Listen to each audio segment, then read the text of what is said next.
ఈరోజు నేను ఎంతో టేస్టీగా ఉండే కందిపప్పు చారు ఎలా చేయాలో చూపిస్తున్నాను. నిజామాబాద్ సైడ్ అయితే పప్పుల పులుసు అంటారు, సాంబార్ అని కూడా అంటారు. ఇంట్లో ఉన్న కూరగాయలతోనే చాలా సింపుల్గా ఇలా చేసుకొని చూడండి. కుక్కర్లో కందిపప్పు వేసుకొని నీట్గా వాష్ చేసుకొని మళ్ళీ సరిపడా వాటర్ వేసుకున్న తర్వాత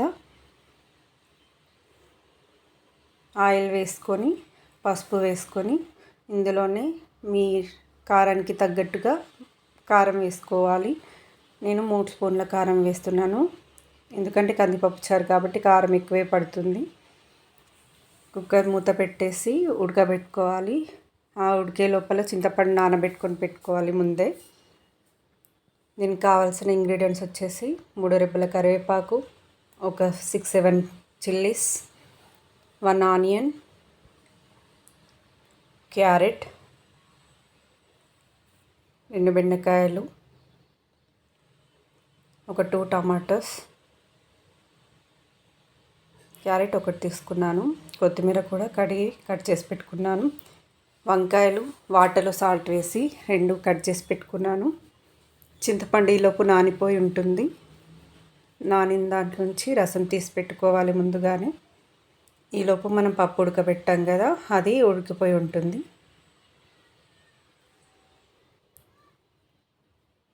స్టవ్ ఆన్ చేసి బగోన్ పెట్టేసి బగోన్ వేడైన తర్వాత 3 టేబుల్ స్పూన్ ఆఫ్ ఆయిల్ వేయాలి.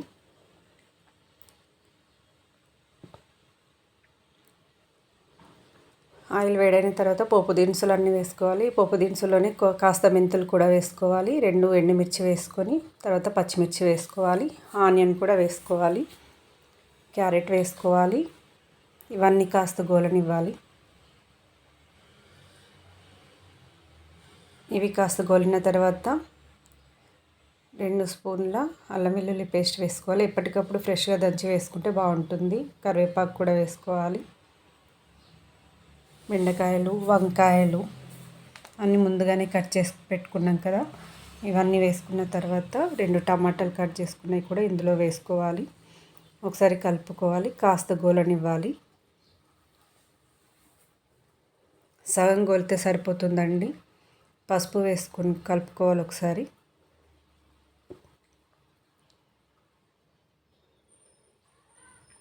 కాస్త గోలిన తర్వాత చింతపండు రసం ముందుగానే తీసి పెట్టుకున్నాం కదా, అదంతా ఇందులోకి వేసుకోవాలి. కొంచెం మరిగే వరకు ఆగిన తర్వాత ఉడకబెట్టుకున్న పప్పు కూడా ఇందులో వేసుకొని ఒకసారి కలుపుకోవాలి.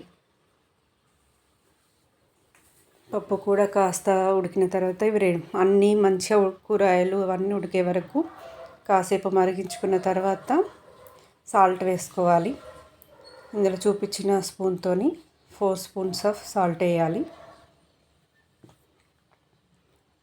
సాల్ట్ కూడా వేసి బాగా ఈవెన్గా కలిసేలాగా కలుపుకోవాలి. ఇదంతా మంచిగా మరిగిన తర్వాత లాస్ట్లో కొత్తిమీర వేసుకోవాలి.